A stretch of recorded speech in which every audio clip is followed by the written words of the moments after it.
Et je vous l'assure, et je vous le dis, on va être champion de France cette année.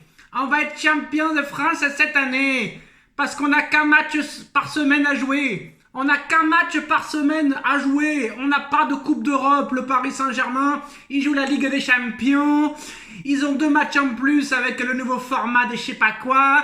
Donc je vous le dis, l'OM sera champion de France cette année. Tu vas être champion de quoi? Tu vas être champion des sardines. Tu vas être champion des cacahuètes, frère. Reste à la bonne mère, va pêcher et laisse-nous tranquilles. Et laisse-nous jouer au football. Victoire 3-0 du Paris Saint-Germain ce soir. Encore un cassage de cul pour la 13e année d'affilée. Au Vélodrome, Marseille ne remporte pas le Classico. Ça fait 13 ans que vous n'avez pas gagné contre Paris au Vélodrome. Tu te rends compte que si tu as un enfant de 13 ans qui est supporter de Marseille, le pauvre enfant est traumatisé. Le pauvre enfant n'a pas connu la victoire au Vélodrome en championnat. Pauvre enfant, pauvre gosse, et encore 3-0, je suis déçu. Je vais vous dire la vérité, je suis très déçu parce que normalement, vu la physionomie du match, ça aurait dû finir à 10 ou 15-0. Mais franchement, si les Marseillais osent dire, s'ils ont le culot de dire que c'est à cause du carton rouge qu'ils en ont pris 3, c'est que c'est vraiment, mais vraiment défatigué comme ils disent. Parce que très clairement, Paris a été exceptionnel tout le match, mais surtout le début de match. Dès la première seconde, le Paris Saint-Germain a confisqué le ballon aux Marseillais. Pendant les 25 premières minutes, Marseille n'a pas vu le ballon à 11 contre 11, je parle. Parce qu'à 11 contre 10, il y avait déjà 1-0 et Marseille n'existait pas. Donc arrêtez de dire que c'est à cause du carton rouge, même si j'avoue que le carton rouge est un petit peu sévère, on va pas se mentir, mais voilà, même avant le carton rouge, Marseille n'existait pas. Marseille n'avait même pas touché un ballon. Marseille était inexistant. Marseille courait après le ballon.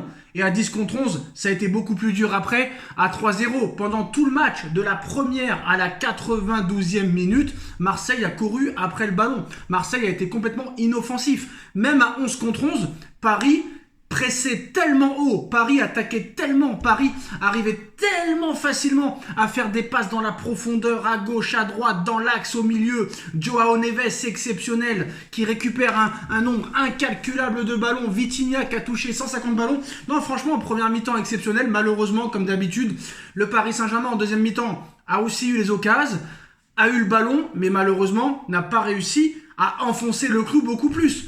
Moi, à 3-0 à la mi-temps, j'espérais que ça finisse à 6 ou à 7. Et c'est ça le problème du Paris Saint-Germain, c'est de s'arrêter de jouer à 3-0, même s'ils ont continué à attaquer. Que Dembélé, mais comment tu peux me rater cette occasion? Honnêtement, un chien aveugle l'aurait marqué.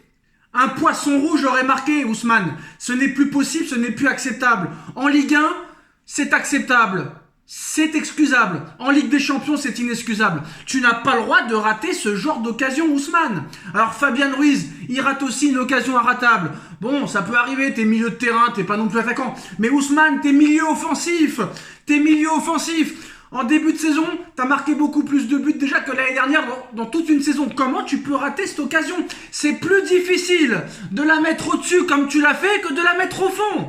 Et là, tu vas pas me parler de faux rebonds. Faut arrêter. Mais bon, maintenant, parlons très sérieusement. Enfin un clean sheet. Enfin un match où tu ne prends pas de but. Et ça fait énormément plaisir. Bon, Donnarumma, on peut pas le juger vu qu'il a pas touché un ballon. Nuno Mendes, il a retrouvé son niveau d'il y a 3 ans. Maintenant, j'espère que ça va continuer. D'ailleurs, très bon coaching de Luis Enrique qui l'a sorti à la 50e minute de jeu parce qu'on voyait que les Marseillais commençaient à s'énerver. D'ailleurs, les Marseillais, dès le début du match, ils ont commencé à casser les jambes, à prendre des cartons jaunes. Et après, voilà, Amin Harit, il a levé la jambe, carton rouge. Peut-être que ça valait que jaune. Ils ont revu la vidéo. Mais arrêtez de dire qu'on est avantagé, tout ça et tout. On vous a mangé, on vous marchait dessus déjà à 11 contre 11. Donc, c'est pas le carton rouge qui a changé quelque chose. Et voilà, moi ce qui m'énerve, c'est que le PSG n'a pas été encore plus tueur en deuxième mi-temps. J'aurais bien voulu que ça finisse à 9 ou à 10-0.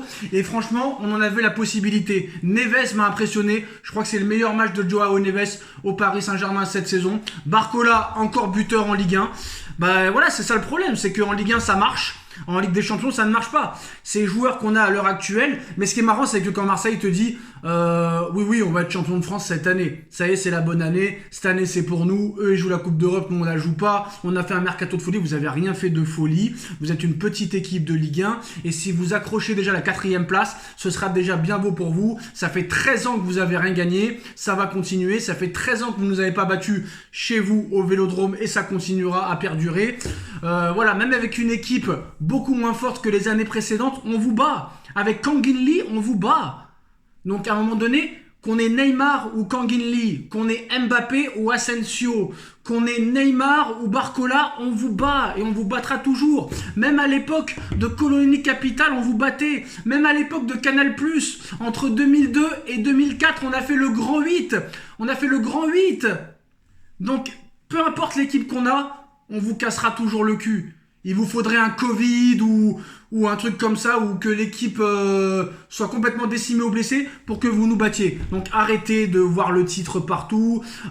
Soi-disant, vous avez les meilleurs supporters du monde. À la mi-temps, tout le stade est parti. On s'en marrait tous à la mi-temps. On est passé de 67 000 à 20 000 spectateurs. À la 45e, même à la 35e, ils commençaient à quitter le stade, les mecs. Ils en ont rien à foutre d'avoir payé leur place. Et voilà, ils avaient tellement peur du 8 ou 9-0, malheureusement ça s'est pas passé. Mais aussi, il faut dire que Paris a été très très très fort. Parce que même à 10 contre 11, il y a des équipes à 10 contre 11, ils arrivent quand même à marquer des buts. Mais Marseille a été complètement inoffensif, inexistant. Donc arrêtez de nous dire que c'est le carton rouge qui a tout changé. Tout le monde a été catastrophique du côté de Marseille. Et à Paris, moi c'est le début de match qui m'a impressionné. Le début de match, le pressing tout terrain, l'attaque directe. Franchement, je pense qu'il va falloir quand même faire confiance à Luis Enrique. Cette année, peut-être que ça va être une désillusion en Ligue des Champions, mais je pense que ce mec-là sait ce qu'il fait. Il a décimé l'ancienne équipe d'il y a 2-3 ans pour en créer une nouvelle. Et maintenant, je pense qu'il faut le laisser travailler et accepter peut-être que cette année ou l'année prochaine, on soit éliminé très tôt en Ligue des Champions et peut-être avoir une très très grosse équipe dans 3-4 ans. Mais je pense que Luis Enrique sait ce qu'il fait parce que ce que j'ai vu du Paris Saint-Germain, surtout en première mi-temps, même si en deuxième c'était pas mal aussi, mais ce que j'ai vu en première mi-temps, j'ai jamais vu un Paris Saint-Germain autant courir. Voilà. Que ce soit les défenseurs, les milieux de terrain, les ailiers, les attaquants, même s'il n'y a pas eu d'attaquants ce soir, franchement, j'ai jamais vu un Paris Saint-Germain autant courir qu'avec Luis Enrique, mais que ce soir. Que ce soir, j'ai jamais vu au Paris Saint-Germain des joueurs autant courir. Et tu vois quand même un entraîneur impliqué, à 3 €, il était encore debout, il était frustré que Paris ne marque pas plus de buts que ça. Et franchement, voilà, j'ai bien aimé Luis Enrique aujourd'hui, j'aimerais que ça continue comme ça maintenant. Et j'aimerais que ce qu'on fasse en Ligue 1, on le fait en Ligue des Champions. Parlons de Monsieur Rabiot. Monsieur Rabiot, est-ce que tu n'es pas en infiltration? Peut-être. Marseille gagnait tous les matchs avant que tu arrives. Depuis que tu es titulaire, enfin depuis que tu joues à l'Olympique de Marseille, c'est quand même en 4 matchs, 2 défaites et un match nul. 2 défaites et un match nul. Peut-être que Monsieur Rabiot est en infiltration pour faire gagner le Paris Saint-Germain et pour faire couler l'OM. Allez savoir. Donc voilà. Mais franchement, gagner honnêtement ce genre de match, gagner un classico avec autant de supériorité, c'est important, autant d'autorité, c'est important, autant de maîtrise dans le jeu, c'est important. Et franchement, voilà, c'est magnifique. Comme l'a dit Luis Enrique après le match, il dédie la victoire aux supporters. Marquinhos, ça fait longtemps que je ne l'ai pas vu faire un gros match comme ça. Et c'est sûr que du côté de Marseille, on doit avoir un dégoût, une colère, une frustration totalement incroyable. Donc voilà, très clairement impressionnant. Le Paris Saint-Germain a été vraiment impressionnant ce soir. Et je pense pas que c'est Marseille qui a été faible ce soir, c'est vraiment le Paris Saint-Germain qui a joué à un très très très haut niveau. Ça a été un massacre, voilà, au niveau du jeu, au niveau de la possession de balle, parce que courir après le ballon pendant 95 minutes, ça doit être dur. Pacho très très bon, qui est en train de montrer tout doucement en puissance. J'en attends encore plus, mais il commence à monter crescendo en puissance. J'ai trouvé qu'il y avait un état d'esprit incroyable de l'équipe et des joueurs. Voilà, vraiment des battants, du pressing. Ils ont été très efficaces au niveau du pressing et au niveau de la récupération, au niveau des passes réussies ce soir, ça c'est important. Un milieu de terrain retrouvé, ça aussi ça fait plaisir. Beaucoup d'agressivité, que ce soit dans les duels, que ce soit dans le jeu, ça c'est important aussi. Voilà, carton rouge quand même sévère. Voilà, objectivement, on va pas se mentir. Pour moi, ça ne méritait pas carton rouge. Voilà, ça méritait carton jaune. Maintenant, en espérant que enfin le Lucho Ball, comme ils le disent avec Enrique, ça va commencer crescendo. Barcola, très bon, mais un peu un jeu téléphoné qui va peut-être falloir changer parce que tu peux pas toujours faire la même chose, déborder sur le côté gauche. À un moment donné, c'est téléphoné. Et un Kanginli quand même très combatif, malgré qu'il n'ait pas marqué, c'est pas son poste. Hein. Après, je pense qu'il est en train de tuer définitivement Kolo Muani. Ramos va revenir. Donc je pense que Kolo Muani n'est pas prêt de jouer. Mais voilà, félicitations, victoire du Paris Saint-Germain ce soir, 3-0, même si on aurait espéré beaucoup plus. Rabiot, tu l'as dans le HUC. Paris est leader et Paris restera leader jusqu'à la fin des temps. Et Marseille, vous pouvez encore rêver du titre pendant très longtemps. Comme vous pouvez rêver d'une victoire du PSG encore pendant très longtemps. Le Père Noël existe, hein. Allez savoir, peut-être qu'un jour ça arrivera.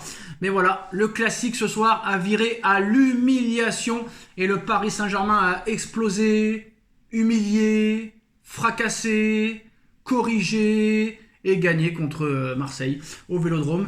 Et le match a viré au cauchemar pour les Marseillais. Donc voilà, les Parisiens l'emportent. Les Parisiens sont leaders. Maintenant, il faut faire pareil en Ligue des Champions. Dites-moi en commentaire ce que vous en avez pensé. On like, on partage, on commente, on s'abonne. On se retrouve très vite pour une nouvelle vidéo. Tchuss.